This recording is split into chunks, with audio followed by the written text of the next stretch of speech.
Hello दोस्तों, स्वागत है आप सभी का हमारे यूट्यूब चैनल पर। आज हम खान सर के द्वारा एसएससी में जितने भी प्रीवियस ईयर क्वेश्चन इम्पोर्टेंट जो पूछा गया है उसका सेट लगाएंगे।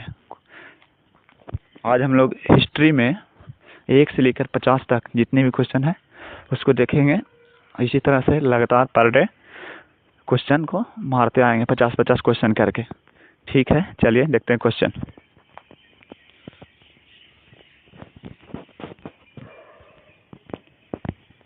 एक नंबर क्वेश्चन है, मोहनजोदारो में सबसे बड़ी इमारत कौन थी?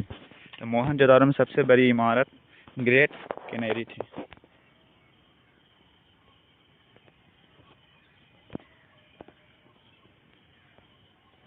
अगला नंबर क्वेश्चन है, सत्यमेव जयते शब्द किस उपनिषद से लिया गया? तो सत्यमेव जयते शब्द मुंडको उपनिषद से लिया गया है। अगला क्वेश्चन देखेंगे, निम्नलिखित में से किस हड़प्पा स्थल में बंदरगाह था? तो इसका राइट आंसर हो जाएगा हड़प्पा। देखिए, ये सब क्वेश्चन प्रीवियस ईयर में पूछा हुआ है। एसएससी सीजीएल टियर 1 का क्वेश्चन है। अगला क्वेश्चन है, कौन सा वेद धार्मिक अनुष्ठानों से संबंध रखता था? तो इसका आंसर हो जाएगा यजुर्वेद। अगला क्वेश्चन है, सिंधु घाटी सभ्यता एक किस युग की सभ्यता थी? सिंधु घाटी सभ्यता जो थी वह कांस्ययुगीन सभ्यता थी। इसका आंसर हो जाएगा कांस्ययुगीन सभ्यता। अगला क्वेश्चन देखते हैं, वैदिक साहित्य की रचना किस काल में हुई थी? तो वैदिक साहित्य की रचना 3500 ईसा पूर्व से लेकर 2500 ईसा पूर्व के बीच में हुआ था। अगला क्वेश्चन है, अजातशत्रु किसका बेटा था? तो अजातशत्रु बिंदुसार का बेटा था। ध्यान रखिएगा दोस्त, यहाँ पर बिंदुसार भी दिया हुआ है, बिंबिसार भी दिया हुआ, तो इसका राइट आंसर बिंबिसार होगा, बिंदुसार नहीं। अगला क्वेश्चन है, निम्नलिखित में से किसको छोड़कर अन्य सभी वैदिक देवकुल के प्रमुख देवता थे? कहने का अर्थ यह हुआ कि मतलब इनमें जो 4 ऑप्शन दिया हुआ अग्नि, दुर्गा, इंद्र, सोम, इनमें से कौन है जो वैदिक देवकुल के देवता नहीं थे, जिनको छोड़कर? तो इसका राइट आंसर हो जाएगा दुर्गा। दुर्गा जो था वैदिक कुल का देवता नहीं था। ठीक है, अगला क्वेश्चन देखते हैं,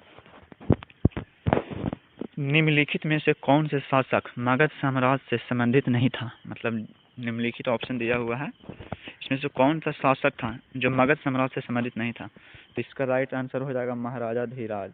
राजा धीराज जो थे वो मौर्य वंश के शासक नहीं थे। अगला क्वेश्चन है, बिंबिसार किस वंश का राजा था? तो बिंबिसार हर्यक वंश का राजा था। अगला क्वेश्चन है, किस भारतीय धर्म में 24 तीर्थंकर हुए थे? तो इसका राइट आंसर हो जाएगा जैन धर्म में 24 तीर्थंकर हुए थे, जिनमें अंतिम और लास्ट तीर्थंकर थे महावीर स्वामी।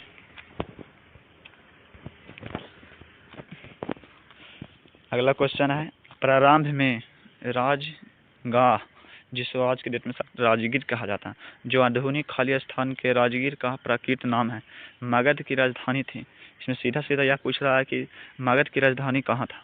तो मगध का राजधानी पाटलिपुत्रा में था, जो अभी बिहार में पड़ता है। इसका राइट आंसर हो जाएगा बिहार।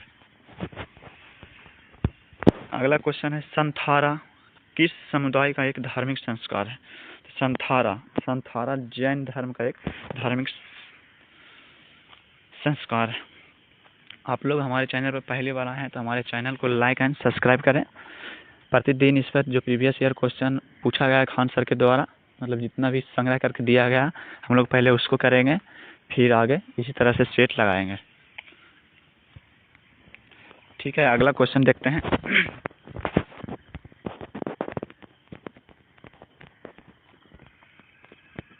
अगला क्वेश्चन है, माउंट आबू स्थित मशहूर दिलवारा मंदिर निम्नलिखित में से किस समुदाय का पवित्र स्थल है?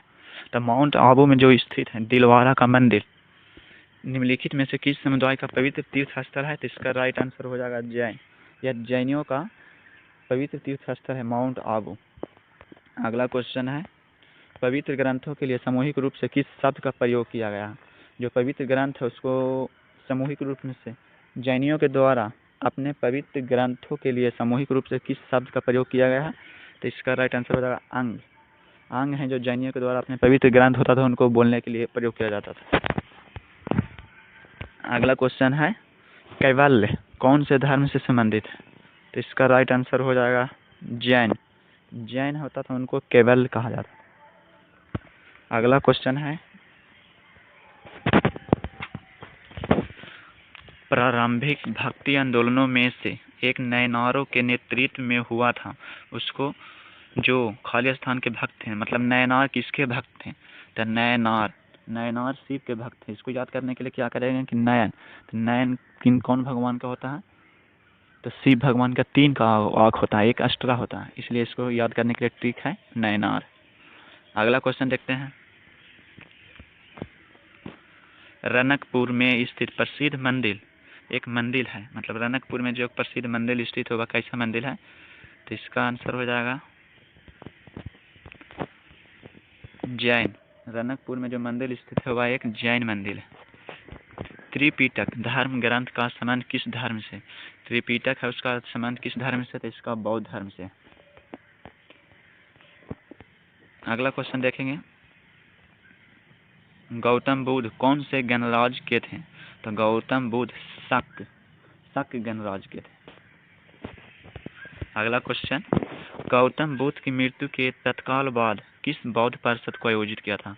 मतलब गौतम बुद्ध की मृत्यु हुआ तो उसके तुरंत बाद किस बौद्ध परिषद को आयोजित किया गया था? तो इसका राइट आंसर हो जाएगा फर्स्ट,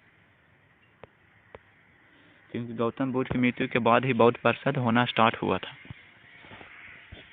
अगला 22 नंबर क्वेश्चन है त्रिपिटक, फिर से शायद रिपीट है। त्रिपिटक किस धर्म का पवित्र पुस्तक है? तो इसका राइट आंसर बौद्ध हो जाएगा। अगला 23 नंबर क्वेश्चन है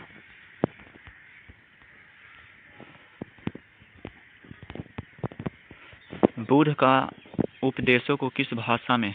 मतलब बुद्ध का जो उपदेश होगा किस भाषा में है? तो इसका राइट आंसर हो जाएगा पाली। बुद्ध ने पाली भाषा में उपदेश दिए थे।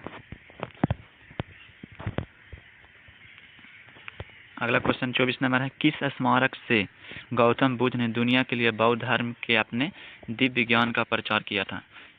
4 ऑप्शन दिया हुआ, इसमें बताना है कि किस स्मारक से। तो इसका राइट आंसर हो जाएगा महाबोधि मंदिर। तो ऑप्शन से छट रहा था। अगला क्वेश्चन है कलिंग का युद्ध किस वर्ष में लड़ा गया था?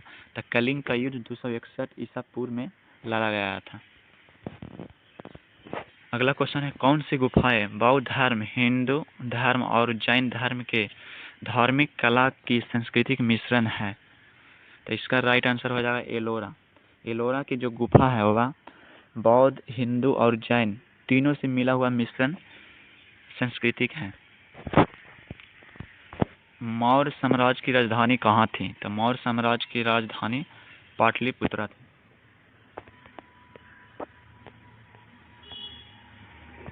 ये क्वेश्चन फिर से रिपीट है कलिंग का युद्ध किस वर्ष हुआ था? तो ये 261 ईस्वी में हुआ था।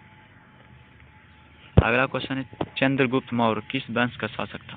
तो चंद्रगुप्त, सिर्फ चंद्रगुप्त दिया है, किस वंश का शासक था? तो ये चंद्रगुप्त मौर्य वंश का शासक था।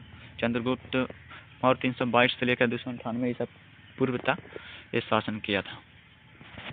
अगला क्वेश्चन है राजा हर्ष ने अपनी राजधानी कहाँ से कहाँ स्थानांतरित किया था? तो राजा हर्ष अपना राजधानी थानेश्वर से कन्नौज लेकर चले गए थे। तो इसका राइट आंसर हो जाएगा थानेश्वर से कन्नौज। अगला क्वेश्चन देखेंगे 31 नंबर चंद्रगुप्त मौर्य कब पैदा हुए थे? तो चंद्रगुप्त मौर्य 340 ईसा पूर्व में पैदा हुए थे या उनका जन्म हुआ था। अगला क्वेश्चन है चंद्रगुप्त मौर्य के प्रबल अनुयायी थे, मतलब चंद्रगुप्त मौर्य थे जो किस धर्म के प्रबल अनुयायी थे? तो इसका राइट आंसर हो जाएगा जैन धर्म। चंद्रगुप्त मौर्य जो थे वह जैन धर्म के प्रबल अनुयायी थे। अगला क्वेश्चन 32 के बाद 33 नंबर देखते हैं अशोक किस राजवंश के राजा थे? तो अशोक मौर्य वंश के राजा थे। बिंदुसार किसका पुत्र था? तो बिंदुसार अशोक का पुत्र था। अगला क्वेश्चन है अशोक किस राजवंश के एक सम्राट थे? तो अशोक थे जो मौर्य वंश का एक सम्राट थे। महान अशोक किस वंश के शासक थे? तो महान अशोक मौर्य वंश के शासक थे। सांची में स्थित बौद्ध स्मारकों का निर्माण किसने किया था? सांची में जो स्थित है बौद्ध स्मारक, उसका निर्माण किसने किया था? तो मौर्य राजवंशों ने किया था।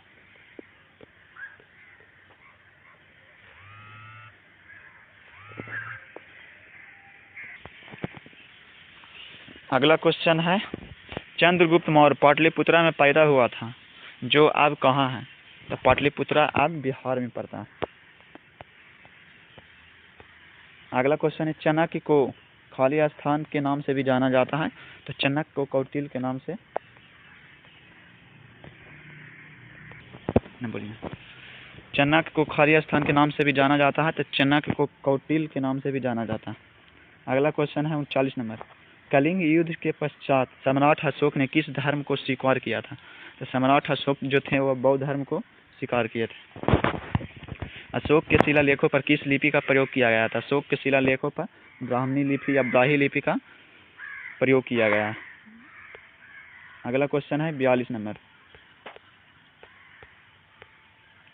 चाणक्य किसके प्रमुख सलाहकार थे? तो चाणक्य जो थे चंद्रगुप्त मौर्य का प्रमुख सलाहकार थे। अगला क्वेश्चन है निम्नलिखित में से कौन सा शासक कुषाण वंश से था? तो इसका राइट आंसर हो जाएगा खरफिस्ट। निम्नलिखित में से कौन कनिष्ठ के राजवैद्य थे? तो इसका राइट आंसर हो जाएगा चरक। चरक जो थे कनिष्ठ के राजवैद्य थे। अगला क्वेश्चन हो जाएगा किस साम्राज्य को हिंदुत्व का स्वर्ण युग माना जाता है? मतलब हिंदुओं का स्वर्ण युग किस साम्राज्य को कहा जाता था? तो इसका राइट आंसर हो जाएगा गुप्त साम्राज्य को। गुप्त साम्राज्य को हिंदुओं का स्वर्ण युग कहा जाता था। अशोक को आरंभिक भारत का सर्वप्रसिद्ध शासक माना जा सकता है, जिन्होंने कहाँ वर्तमान के तटीय उड़ीसा पर विजय प्राप्त किया था? अशोक। तो इसका राइट आंसर हो जाएगा कलिंग। अशोक है जो कलिंग पर विजय किए थे। आर्यभट्ट और कालिदास किस गुप्त शासक के दरबार में थे? आर्यभट्ट और कालिदास किस गुप्त शासक के दरबार में थे? तो इसका राइट आंसर होगा चंद्रगुप्त द्वितीय। अगला 48 नंबर क्वेश्चन है भारत के इतिहास में किसके शासनकाल को भारत का स्वर्ण युग कहा जाता है? तो वही रिपीट क्वेश्चन है गुप्त साम्राज्य को। अगला क्वेश्चन है प्रभावती गुप्त आरंभिक भारत के सबसे महत्वपूर्ण शासकों की पुत्री थी। मतलब प्रभावती गुप्त जो थी वह किसकी पुत्री थी? ये चंद्रगुप्त फर्स्ट की द्वितीय की पुत्री थी। अगला को लास्ट क्वेश्चन है 50 नंबर, घटोत्कच किस साम्राज्य का राजा था? तो घटोत्कच गुप्त साम्राज्य का राजा था। अगर आपको हमारा वीडियो अच्छा लगे, आपका कंटेंट, तो हमारे वीडियो को लाइक एंड सब्सक्राइब करें। Thank you.